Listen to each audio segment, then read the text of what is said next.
स्वागत है सभी दोस्तों का एडवोकेट्रॉनिक में। एक डेढ़ महीना हो गया है जबकि लॉ कॉलेज से संबंधित कोई इन्फॉर्मेशन या अपडेट मैंने नहीं किया है और मैंने कुछ उस विषय पर वीडियो भी नहीं बनाया, लेकिन लगातार लोगों का मैसेज आ रहा है, लड़कों का मेल आ रहा है, उनका जो है कमेंट आ रहा है कहीं वीडियो पर, पुराने वीडियो पर, 2 साल 1.5 साल पुराने वीडियो पर। तो मैंने सोचा कि एक बार 5-6 मिनट का एक वीडियो मैं बना देता हूँ। तो एक तो सबसे बड़ी बात यह है कि बड़ी ही शर्मनाक स्थिति होती जा रही है। जब कोर्ट का निर्णय आया था, जबकि बिहार के 17 लॉ कॉलेजों को छोड़कर बाकी सभी लॉ कॉलेजों को रद्द करार दे दिया गया था और कोर्ट के द्वारा ये कहा गया था कि बड़ी शर्मनाक स्थिति है बिहार में। मैं 2020-21 की बात कर रहा हूँ।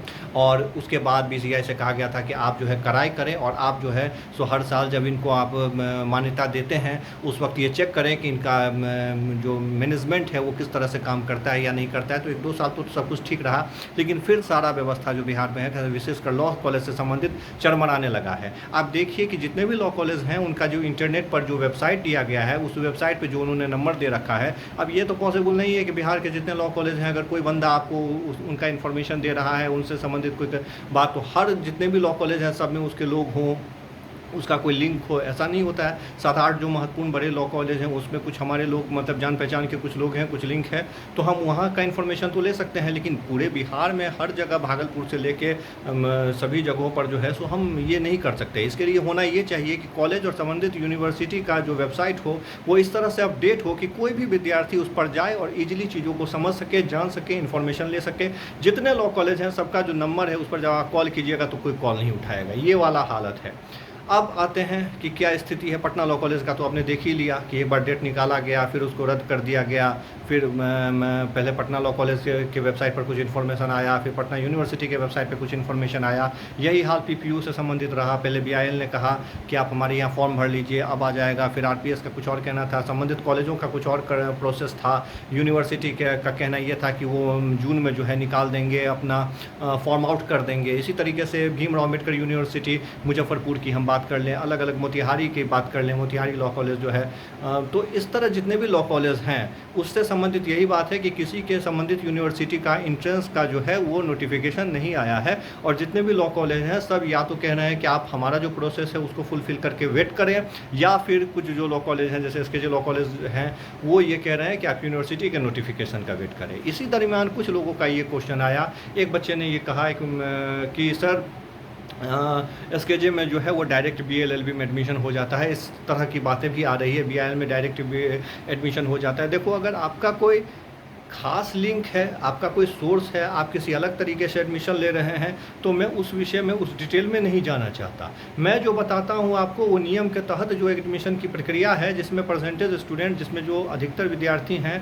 जिसके तहत एडमिशन लेते हैं, मैं आपको वही बताता हूँ। मैं आपको कोई जो है वो साइड डोर से जाने की ना सलाह देता हूँ आपको, ना मैं वैसी कोई जानकारी आपको देता हूँ। मैं आपको ये कहता हूँ कि जो वेबसाइट पे या संबंधित कॉलेज से संबंधित व्यक्ति जो जानकारी ऑफलाइन या ऑनलाइन थ्रू देते हैं उसी के थ्रू आप अपना एडमिशन करवाएं। और उसमें इस बार लगातार पाटलिपुत्रा यूनिवर्सिटी से संबंधित लॉ कॉलेजों ने ये कह दिया है कि जब यूनिवर्सिटी वेबसाइट नोटिफिकेशन आउट करेगा, इंट्रेंस को लेगा, उसके बाद ही आपका एडमिशन होगा। ये पीपीयू के कॉलेज भी कह रहे हैं। और भीमराव अम्बेडकर यूनिवर्सिटी के अंतर्गत जो 4 लॉ कॉलेज आ जाते हैं, एक तो आपका एसकेजे आ जाता है, एक मुंशी सिंह लॉ कॉलेज आ जाता है, एक और जो मुजफ्फरपुर में ही है, एक मोतिहारी में, एक इंदू लॉ कॉलेज है। 4 लॉ कॉलेज आ जाते हैं भीमराव अम्बेडकर यूनिवर्सिटी मुजफ्फरपुर के अंतर्गत। और उसमें एसकेजे की अगर आप बात करें तो उन्होंने स्पष्ट कह दिया है, उन्होंने तो स्पष्ट क्या दिया है, अपने वेबसाइट पर उन्होंने डाल भी दिया है कि BA LLB LLB और LLM इसमें एडमिशन लेने के लिए आपको जो इंट्रेंस टेस्ट होता है, जो कि भीमराव अम्बेडकर यूनिवर्सिटी के द्वारा लिया जाएगा, उसी के थ्रू आप एडमिशन ले सकते हैं। ऐसा उन्होंने स्पष्ट डाल दिया है, नोटिफिकेशन उनके वेबसाइट पे आज की तारीख में भी है। तो उसके अलावा वो उन्होंने उसमें ये बताया हुआ है, डिटेल दिया हुआ है कि आपको क्या क्या डॉक्यूमेंट चाहिए, आपको आपने जहाँ से भी 12th किया है या जहाँ से भी आपने ग्रेजुएशन किया है वहाँ का आपका कॉलेज लिविंग सर्टिफिकेट चाहिए, कैरेक्टर सर्टिफिकेट चाहिए। अगर आप अलग यूनिवर्सिटी से आते हैं तो माइग्रेशन चाहिए, सेम यूनिवर्सिटी में माइग्रेशन की जरूरत नहीं पड़ेगी। उन्होंने ये भी कह दिया है कि आप 12 में और ग्रेजुएशन में 45% मार्क्स आपके होने चाहिए। तो ये सारी जानकारी उन्होंने वहाँ पर दे रखी है। और साथ में उन्होंने ये भी बताया है कि किसी भी तरह का एडमिशन जो होगा वो यूनिवर्सिटी से जब एंट्रेंस का नोटिफिकेशन आएगा, एंट्रेंस लिया जाएगा उसके बाद भी। मतलब मैं विद्यार्थियों को यहाँ क्लियर कर देना चाहता हूँ कि इस भूल में, इस ख़्याल में आप ना रहें कि एंट्रेंस आपको नहीं देना पड़ेगा, ऐसे ही एडमिशन हो जाएगा। कहीं कोई लेता होगा ज़्यादा पैसा, कुछ करवा देता होगा, हाँ आगे एक स्पॉट राउंड का रहता है ऑप्शन, लेकिन इन जनरल अगर बात करें तो आपको इंट्रेंस एग्ज़ाम देना ही पड़ेगा। क्वालिफाई करके आप एडमिशन ले सकते हैं। उसके बाद फिर स्पॉट एडमिशन की प्रक्रिया है, या आप पर्सनली जाकर कॉलेज में मिल सकते हैं, बात कर सकते हैं, वहाँ उनका कोई टर्म ऑफ कंडीशन कुछ ऐसा हो कि वो एडमिशन देते हो तो फिर अच्छी बात है उसके लिए, लेकिन आपको कॉलेज तक जाना पड़ेगा। लेकिन दूर से समझने की यही बात है कि इंट्रेंस आपको क्वालिफाई करना पड़ेगा।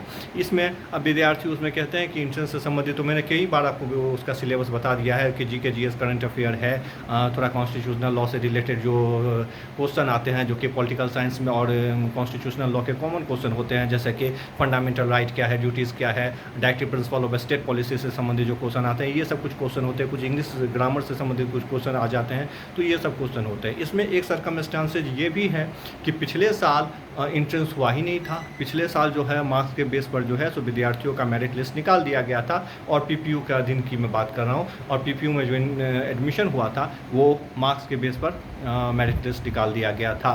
तो हो सकता है ऐसा कुछ हो जाए, लेकिन इस बार संभावना यही है, जो जानकारी दी जा रही है वो यही कि आप जो है पीपीयू के नोटिफिकेशन का वेट करें, और जब तक पीपीयू अपना नोटिफिकेशन आउट नहीं कर देता है तब तक आपके पास बिल्कुल विकल्प है कि आप कॉलेज में अगर जैसे बीआईएल कह रहा है कि आप हमारे यहाँ फॉर्म भर लीजिए, तो बीआईएल का फॉर्म भर दीजिए। आरपीएस में आप एडमिशन लेना चाह रहे हैं तो वहाँ पर जाकर पर्सनली जो है आप अपना फॉर्म भर दीजिए। उनका जो भी कंडीशन है, कुछ पैसा कुछ पेमेंट करने के बाद। एसकेजे लॉ कॉलेज में ऐसा कोई कंडीशन नहीं है, वो सर डायरेक्ट कह रहे हैं मुजफ्फरपुर में कि जब आ जाए फॉर्म, वहाँ पर जब आप नोटिफिकेशन फॉर्म भर रहे हों, जब आप इंट्रेंस का फॉर्म भर रहे हों यूनिवर्सिटी पे, वहाँ पर जो आपको कॉलेज का ऑप्शन मिलेगा उसमें आप सबसे ऊपर हमारे कॉलेज का नाम रखें, अगर आपको हमारे कॉलेज में एडमिशन लेना है तो। ये छोटी छोटी बातें हैं जिनको कि तुमको ध्यान रखना चाहिए जब तुम फॉर्म भर रहे होते हो। जिस कॉलेज में तुम्हारा दिलचस्पी होता है उस कॉलेज को ऑप्शन में सबसे ऊपर रखा करो। तो यही बातें हैं। इसके अलावा फिर वही बात कह दिया गया है, यूनिवर्सिटी पीपीयू से मेरी आज बात हुई है, आरपीएस लॉ कॉलेज में मेरी बात हुई है, तो उन्होंने फिर यही कहा है कि देखिए जुलाई और अगस्त के बीच में 100% संभावना है कि नोटिफिकेशन आ जाएगा। मैंने कहा पहले तो आप बता रहे कि जून जुलाई में आएगा, तो उन्होंने कहा कि हाँ वो वैसा ही कुछ अपडेट मिल रहा था, लेकिन अब यह है कि जुलाई से अगस्त के बीच में जो है आपका नोटिफिकेशन आ जाएगा। तो ठीक है, अगर वो जुलाई से अगस्त के बीच में भी नोटिफिकेशन देते हैं, आपको पढ़ना भी तो है ही थोड़ा बहुत, तो आपको नॉलेज भी एक्वायर करना ही है। आप पुराने बहुत सारे यूट्यूब पे हमारे दोस्त हैं जो कि पिछले साल के जो इंट्रेंस एग्ज़ाम के जो क्वेश्चन पेपर हैं, जो पैटर्न है वो बता रहे हैं। उस पैटर्न को देखकर आप खुद से भी थोड़ी बहुत तैयारी कर सकते हैं। जीके जीएस करंट अफेयर और इंग्लिश यही सब आता है, लीगल एप्टीट्यूड यही सब आता है। तो इन सब चीज़ों की आप तैयारी करें। किसी भी तरह का कोई सवाल दिल में हो, कन्फ्यूजन हो, कमेंट करके पूछें। जैसे ही यूनिवर्सिटी से रिलेटेड नोटिफिकेशन आएगा मैं आपको इन्फॉर्मेशन दे दूंगा, एक मैं वीडियो उस पर बना दूंगा। और तब तक के लिए चैनल को सब्सक्राइब करें, लाइक करें, शेयर करें। जय हिंद।